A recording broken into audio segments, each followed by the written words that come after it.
Welcome to West Virginia Uncommon Place. Today's episode is a special one for me. We have West Virginia Farmers Market with us and an associate from there. Her name is Erica. Erica, please tell us what you do. I'm Erica Gallimore. I'm with the West Virginia Farmers Market Association. I am their project coordinator currently, but I do a lot for the organization, including basically running the day-to-day operations, planning the programs, talking with partners, and press releases. So basically, you're the PR lady. I'm the only employee, so I pretty much do all of the everything for the organization. And I work with some really awesome active board members from across the state that are experts in a lot of different things. But as far as like the day-to-day stuff, I'm the person that you go to. So that's for all 55 counties across the state of West Virginia. Yep, all 55 counties, and it's just me. That's amazing. So actively, do you travel to all 55 counties at some point in like a year, 2 years, 3 years? So I have not been to all 55 counties, even though I've been working with the organization for 5 years. That's something that I would like to be able to do. And I have been in contact with all of them, with all the farmers markets in all of the counties. But yeah, I haven't been able to visit them as much as I'd like to. That's true. Hopefully, though, we're going to be able to next year actually go out and visit more. This year we weren't able to at all because of COVID. Right, COVID-19 struck a lot of people down, and actually, West Virginia Farmers Market. I would like you to explain, because this goes out pretty far. We even have people in Bangladesh that listen to this podcast, which is crazy. Could you explain to them what the West Virginia Farmers Market does in the state, and tell us about anything PR related that you have going on? Okay, so the association, because we're not just one farmers market, we are a membership organization that helps farmers markets across the state. So last year, there were 109 farmers markets all across the state. Whoa. And of those 109, 63 of them were members of our association. This year, we have approximately the same number of members, but the number of markets jumped up to 220 markets this year. Oh, Lord. Doubled. We more than doubled the number of farmers markets in the state over the past year. And I think that has a lot to do with COVID-19, because a lot of people are starting to buy more locally and really thinking about where they're getting their food.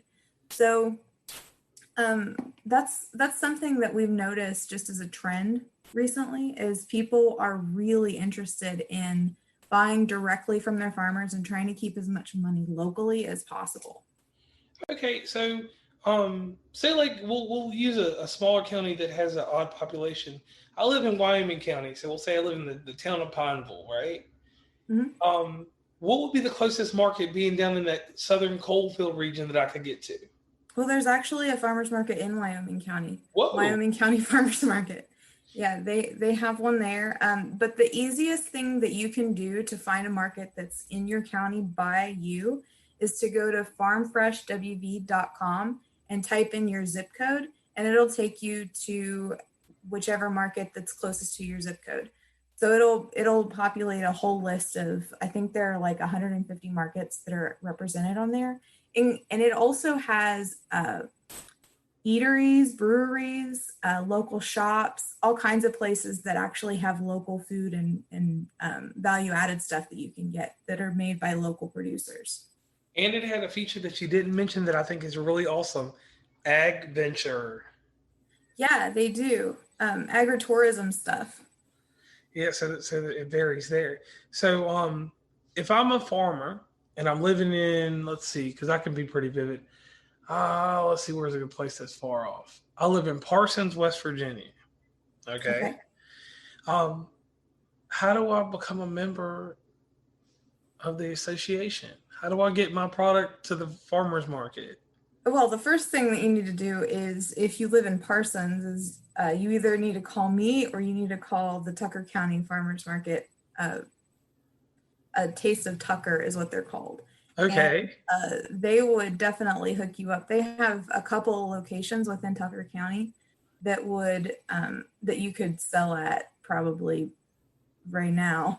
So All if you right. have something ready to go, but if you don't necessarily want to just sell in your county and you want to sell somewhere else in the state, we have people in Grow High Valley that will work with distribution chains. We have people with the Department of Agriculture that can help you figure out where to put your produce or sell it directly.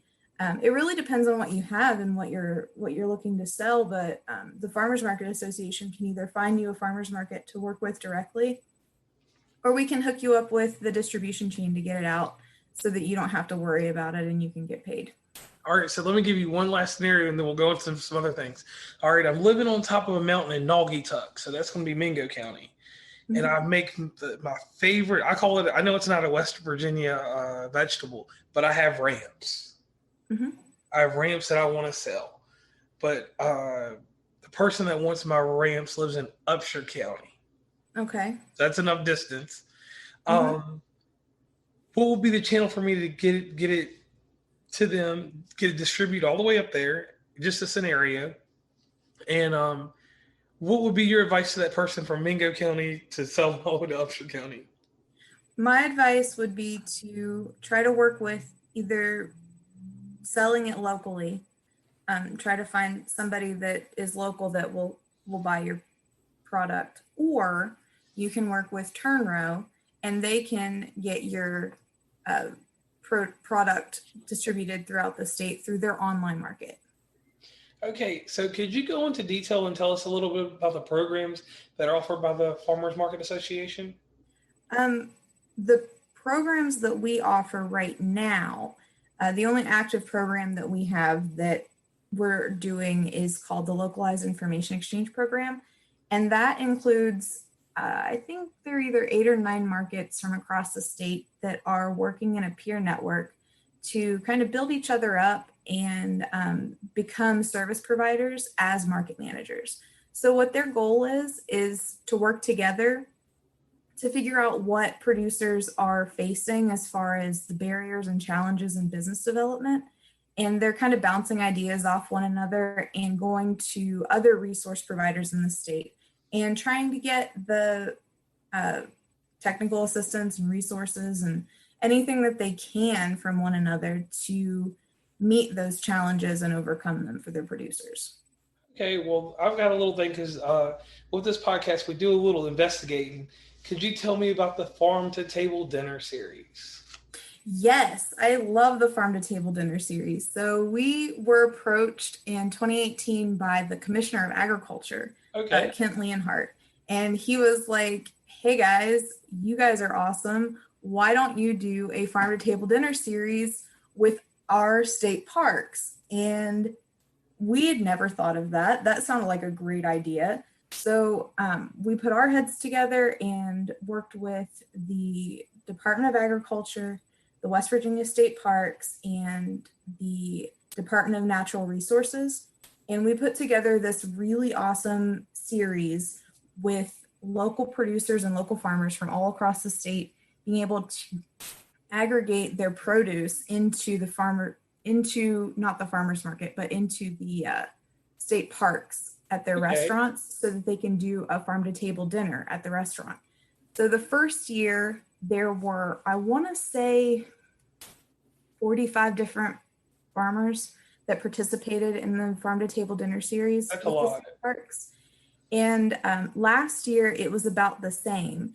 And then this year we had to halt that program because of COVID, but we do plan on continuing that program again next year. So and like this could happen probably like at North Bend Park. Yeah, there was one at North Bend. Yeah, they had one. I think there were 9 or 10 that. I think there were 11 that were scheduled this year. We've added one each year, but they got canceled this year. But I would say we will probably do those 11 next year, and that will most likely include North Bend, Blackwater Falls, Pipestem, and a few others. Pipestem, that would be awesome. So my next question is, the gleaning project, Mhm. excuse me. I need to correct myself. Can you tell us a little bit about that? Yeah, so gleaning programs are pretty cool. What happens with a gleaning project is the farmers will come together and basically at the end of the market, they'll have extras and they don't really know what to do with them. So, what we did was design this program where the customers could choose to pay a little bit of extra. And at the end of the market, that produce that's extra would, instead of being composted or thrown away or just a loss, um, it would go to the local food bank. Okay. So, are there any other programs like that you all work with the community to like with children or anything? Is there any like type of things that y'all were doing prior to COVID-19? Yeah, we have a Pop Club toolkit, which is a Power of Produce toolkit. And that project works with kids from 5 to 12 to basically get them excited about eating their vegetables, which, most kids aren't. True, Most kids true. don't want to even think about the concept of eating a vegetable, but basically, it gives them an activity that they can do that's interactive with the farmers market. And then they get tokens or food bucks that they can then take to certain producers that are participating in the program. And what we've found and what the studies have shown is that whenever kids are able to pick their own vegetables, they're more likely to eat them whenever they take them home. So that's what we did. If the kid is able to pick it there and they're going to be more likely to eat it, then why don't you do that? So that's what we do. So Okay, that's yeah, pretty cool. yeah. So Okay. that's basically what that is. And the kids will come back from week to week because their parents will bring them, and it's a great project and a great program for kids and families to come and enjoy the local food. All right, so now I'm going to throw a little curveball in here because we do little curveballs on this show. All right, I am originally from a city called Lynchburg, Virginia. So Mm-hmm. that gives me access to Interstate 77, Interstate 64. So Interstate 64, I'd be coming across near Lewisburg. Interstate 77, I'm running up from Bluefield. If I'm a person from out of state, coming from Ohio, Kentucky, Maryland, Virginia, or any of these places, where's my first farmer's market I should stop at? And let's go with each direction. If I'm coming from Ohio, Okay, so if you're coming from Ohio on 64, the first one that you're going to run into is the Wild Ramp in Huntington. So I definitely highly recommend that.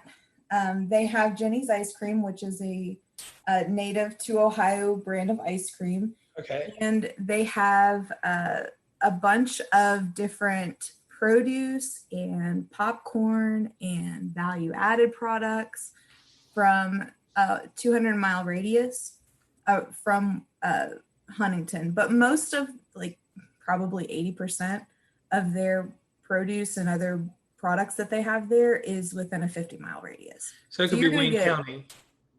huh? It could be Wayne County or something like that. Yeah, a lot of it's from Wayne County. Okay, okay.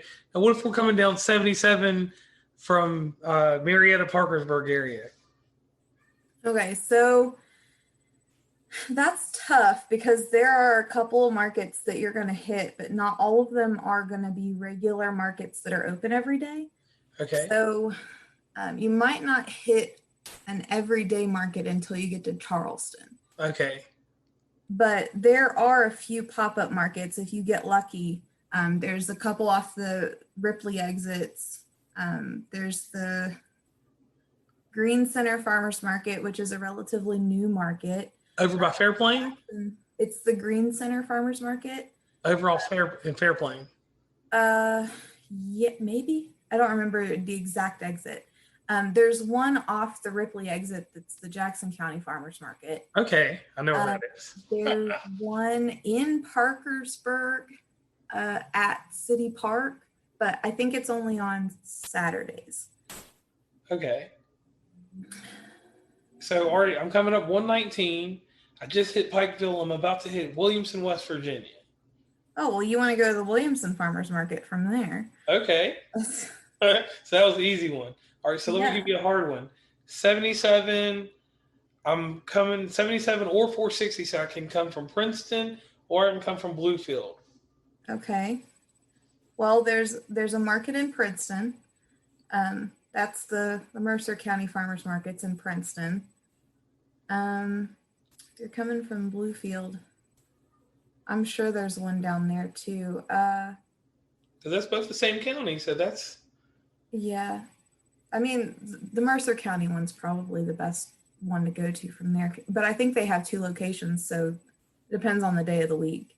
Okay. If you go a little bit further, you will hit the Lewisburg Farmers Market and the Courthouse Farmers Market. Anything around Athens, West Virginia?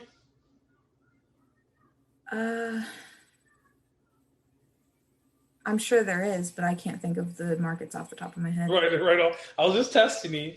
All right, so then let's do the last one because it's your new location. I'm coming off of 68 out of Maryland or Brewston Mills or somewhere. Okay, well, there are a lot of markets up here. So around Morgantown, there are a lot of markets. You've got the Morgantown Farmers Market, which is on Saturday mornings until noon.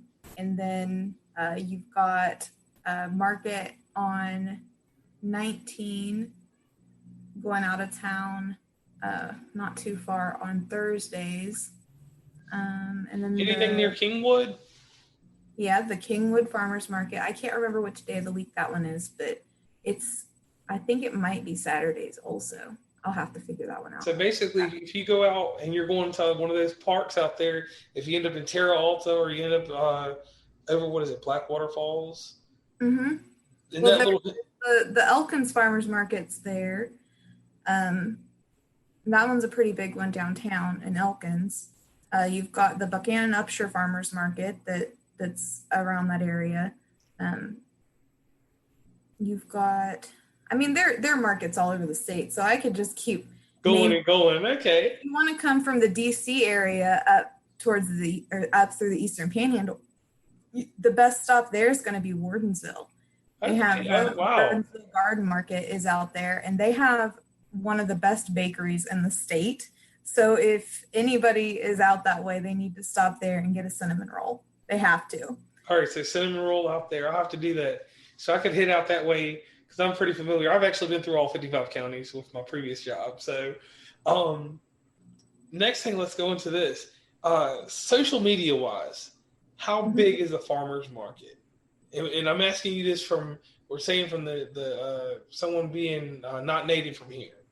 If I wanted to learn more about, see pictures and things like that, where would I go to see pictures beyond the website? Oh, go to our Facebook page. We are, I think it's WVFMA on Facebook. And then on Instagram, we are WVFMA_. Okay. I think.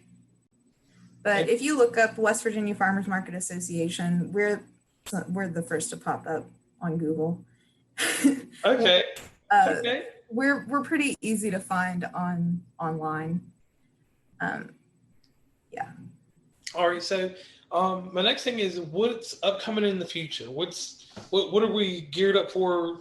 As soon as next week, what do you guys have going on? All right, so we've got a couple of secret projects that I can't talk about just yet, so everybody's just going to have to follow our social media to find those out. But we do have our annual census that's coming up that will start taking submissions next Thursday, October 15th. Is that the right day? Would you want to say maybe another week out? Because today's October 5th. What is that? It's October 15th is the day that we are going to be sharing our next Thursday census. The following Thursday, yeah. Okay. Yeah.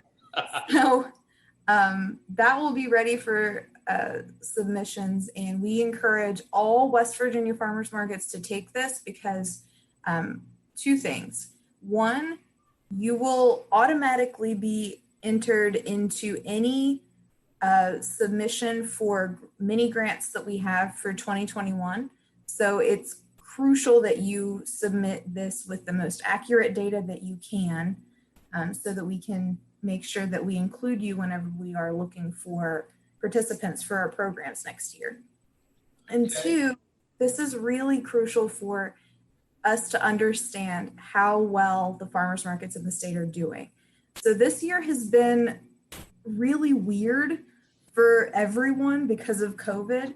And I know that there's going to be some changes, but we want to make sure that we see whether it's higher or lower, and to see if people are more active or if they're not active, or if what we think we're seeing is the trend that I mentioned before, that people are coming to the markets more regularly. We want to see if that's actually true. So since all these markets are popping up everywhere, we know that they've doubled this year. Are more people interested in going to the markets, or did that like stretch out the already thin dollar that people spend locally? Okay, that makes a lot of sense. So outside of this, are there any other surveys or anything else that you all have going on beyond that? Other than that, we will be wrapping up our policy climate survey on this Friday, the October 9th. And the data from that will be published on our website so that we can show everybody what our not funding goals for next year, it's our policy goals for next year. So we'll share that with everybody. And that's, we extended that for everybody. We didn't have too many people take that at first, but now we've got a lot of really great submissions, and I'm excited to share that later. Okay, and thank you very much for that. So one little twist that we do on the show, and obviously we're not going to make this a personal one because you're acting as a body, not just as yourself as we talk. What is something that goes on at the farmer's market that no one knows about that you can tell us today? Something that goes on at the Farmers Market Association that nobody knows about? Yes. Thanks for the clarification. There is a lot of stuff that goes on. Like we plan and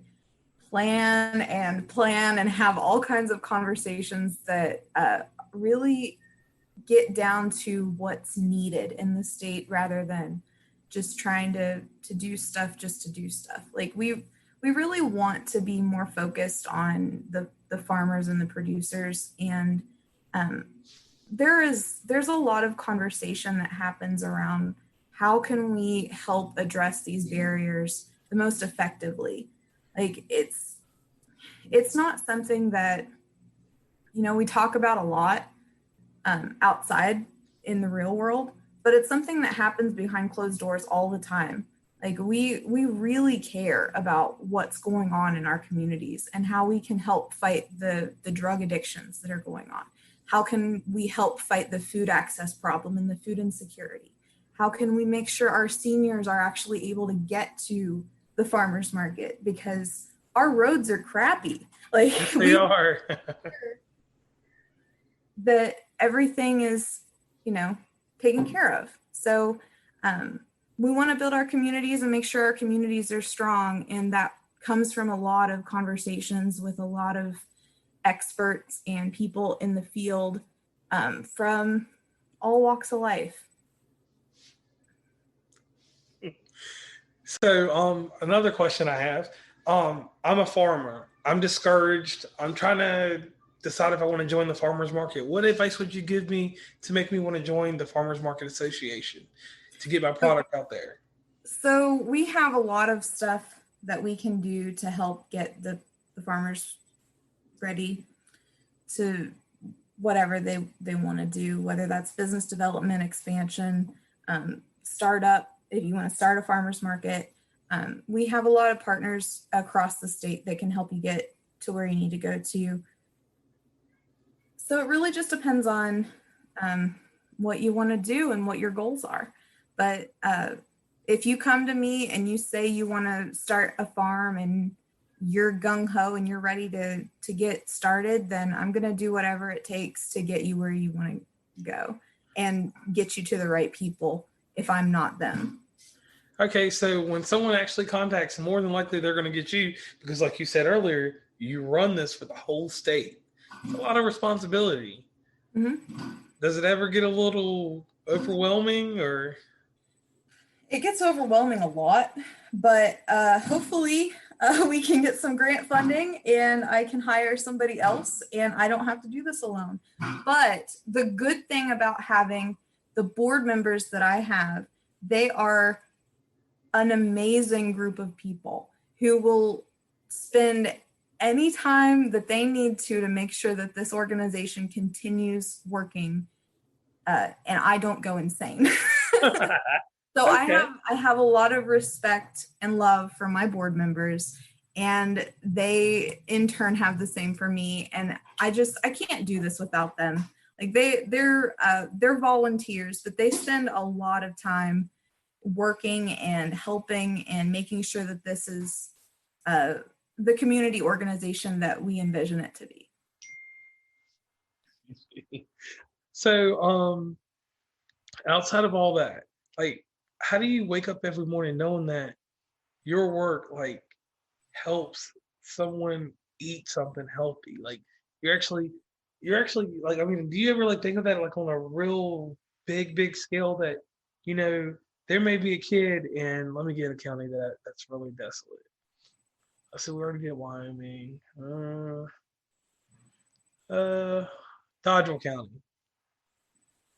And That's where? Dodgeville County. That's not a desolate area, but it's pretty spread out. A kid in Dodgeville County that normally wouldn't be able to get maybe a watermelon or something, and because of whatever you've done in society, that child's able to have a watermelon brought to his local farmer's market, and he can buy it. Like, how does that make you feel? Like, Well, I mean, I wish I was there sometimes to be able to hand them that food myself. Like I can't replicate myself and I can't replicate the food, but I'm really grateful that we're able to do that as a network and as a community. I am very big on the sense of coming together as a community because there's no way that you're going to be able to get these things done without that. okay, So like even I mean I came from a very small rural area, you know that. oh Work yeah, County is the smallest county in the state, and there is a lot of poverty there. yeah, There are a lot of hungry kids there, and there is a lot of mental health issues and addiction and um, just there's a lot of negative in that county and around it and around the whole state. But the positive thing about that is that the community members that actually care will come together and provide for those kids that can't provide for themselves. And being able to give back to the community and kind of pass on that torch, that's important. And I think that I shouldn't be alone, and I'm not alone in doing that. okay. Well, thank you very much for that one. All right. So, lastly, before we wrap up, uh, we've talked about the West Virginia Farmers Market Association, but there is a young lady that's in Warwick County and the county, the little small town of Pee Wee, maybe. That's a small area out there, correct? Mm-hmm. She wants to get your job when you decide to retire. What does she have to do to get your job? She's got to be better than me. I'm kidding. No. What does she have to do to get my job? I mean, she would have to apply for my job whenever it comes available. But I think that this specific job is not going to be available for a while. Right. I'm sticking around. I have only been here for 5 years, but I don't plan on leaving it anytime soon. All right. Well, So 40 years from now. 40 years from now, there's going to be a lot of changes, and this job is going to look a lot different in that time. Like I've got some plans for this position and this organization, and it's not. We definitely would be hiring from within, and I have full confidence that that would continue. So for this position, that is. All right, so for the little girl in Pee Wee, she can come up and be an intern. She could, yeah. And I think next year we're actually going to start looking for interns. So in the spring, so we'll definitely be looking for interns soon, and probably in AmeriCorps Vista. All right, so that sounds well rounded. So the little girl in Pee Wee, she may not get your job, but she can aspire and she can take that to another state or another part of the state because you may have to get coordinators. She might not be able to get my job immediately, but she can come work with me and I can build her up to be on my level pretty quickly. You can be a protege. Okay, I like that one. Well, I want to thank you very much for being on West Virginia Uncommon Place. And one thing that we do at the end of the show, we do shout outs. Who are the people that are behind all of the madness and chaos and the great things that make Erica? Oh, that make me personally? Yes, ma'am. My partner, Ryan, the board members of the association, Jenny, Jeannie, Sandy, Fiona. There are 11 of them and I always forget all of them and I'm sorry, guys. She's going to do a retraction.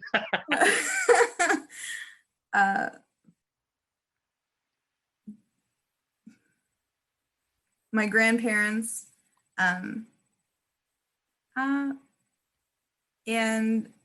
there's so many people that have made me who I am. Like I can't limit it to just a handful of people, but I appreciate it that's in my life and has stuck around to see me through where I am. So. Okay, and one thing I want to say, we're both West Virginians. So as a West Virginian, I want to tell you thank you. You could have took your talent and you could have went to Michigan. You could have went to Iowa with your talent. But you decided to stay in West Virginia and make West Virginia a better place. I love this state. I hate to see the potential and the beauty be wasted when there's just nothing's like West Virginia. Right. It's nothing like you can leave for a little while, but you're going to always come back. Mm-hmm. That's been my whole thing. So once again, Erica, I want to thank you on behalf of the West Virginia Farmers Association. West Virginia Farmers Market Association for coming on. Can you do one last plug for your Facebook and your Instagram so that our listeners will know? Yeah, you can find us at West Virginia Farmers Market Association on Facebook or Instagram, and we are WVFarmers.org. If you would like to become a member, you could give me a call at 304-202-6618. That number also does text messaging if for some reason you'd rather text me. But yeah, I usually pick that number up Monday through Friday from 9 to 5. So, and if you are so inclined, you can also email me at coordinator@wvfarmers.org. Okay, and thank you once again. And we would like to have you back later. Anytime that you have something going on, we definitely want to have you on the show because, like I said, for sure, you're taking care of West Virginia. Thank you. Thanks